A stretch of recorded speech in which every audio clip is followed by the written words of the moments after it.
Assalamualaikum warahmatullahi wabarakatuh. Shalom, Om Swastiastu, Namo Buddhaya, Salam Kebajikan untuk kita semua. Pada kesempatan kali ini, saya, Laili Nazwa Muslim, izin mempresentasikan hasil penelitian dengan judul Peran Orang Tua dalam Membangun Pola Hidup Sehat Anak di Lingkungan Keluarga sebagai salah satu syarat kelulusan mata kuliah untuk karakter building Pancasila. Untuk latar belakang sendiri, di sini saya sudah menyiapkan 3 poin utama. Yang pertama itu bahwa di Indonesia masih memiliki masalah kesehatan anak dan remaja yang cukup tinggi, di mana masalah ini mencakupi anemia, kekurangan energi kronis atau KEK, obesitas, dan juga stunting, yang tercatat di tahun 2024 terdapat 19,8% dari total populasi anak dan remaja yang memiliki masalah ini.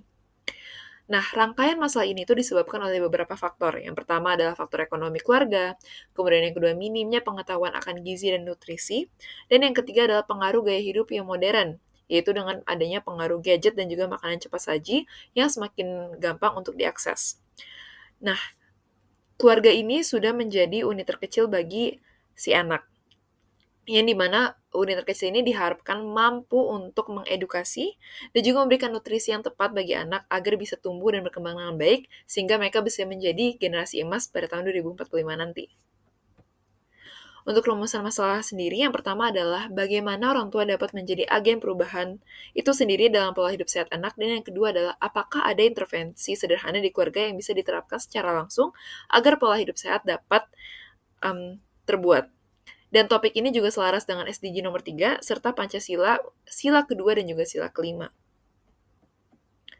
Untuk literatur review sendiri yang menjadi dasar ataupun landasan untuk penelitian ini terdapat 4.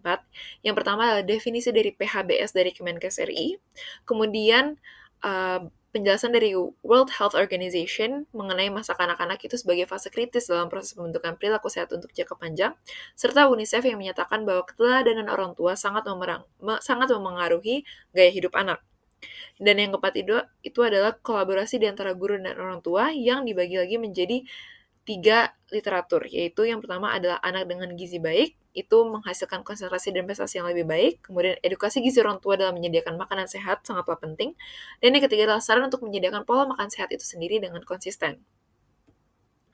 Untuk metodologi sendiri, responden itu adalah orang tua dengan anak berusia 2-15 tahun dengan teknik observasi partisipatif dan juga wawancara, serta pelaksanaan kegiatan yang dilakukan selama 2 minggu, 1 minggu untuk observasi dan wawancara, dan 1 minggu untuk menelaah hasil data penelitian.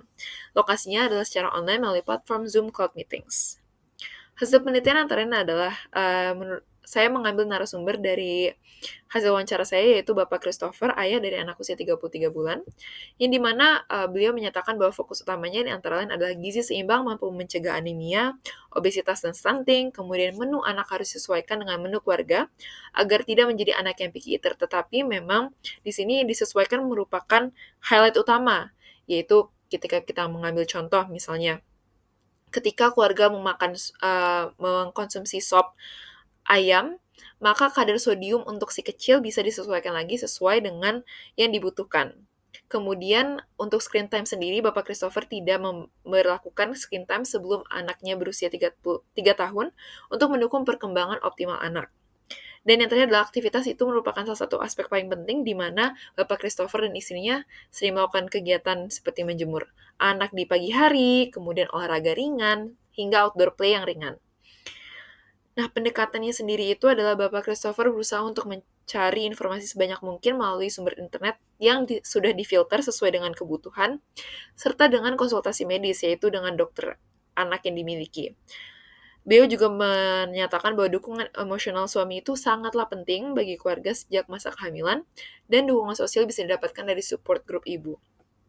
Bapak Christopher juga menyatakan bahwa orang tua harus mengelola kekhawatiran secara wajar, walaupun anak kadang suka ketika mereka kecil itu banyak kekhawatiran, tetapi harus dikelola secara wajar. Kemudian suami itu berperan penting sebagai supporter utama bagi istri dan anak, serta untuk selalu mencari informasi yang valid dan terpercaya. Kesimpulannya antara lain adalah orang tua adalah teladan utama dalam bentuk pola hidup sehat anak, dan PHBS, gizi seimbang, olahraga, tidur berkualitas itu harus dicontohkan secara langsung oleh orang tua ke anak sehingga anak bisa melihat Tidak hanya mengetahui, tapi juga melihat contohnya secara nyata. Kemudian nilai Pancasila yang berkaitan adalah sila dewa dan juga sila kelima, serta gotong royong untuk memperkuat pembentukan karakter sehat jasmani dan rohani. Dan juga proyek ini mendukung pencapaian SDG 3, yaitu kehidupan sehat dan sejahtera.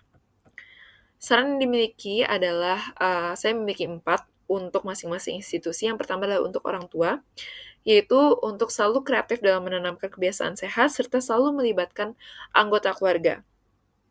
Dan tidak hanya berpaku kepada satu atau 2 orang saja.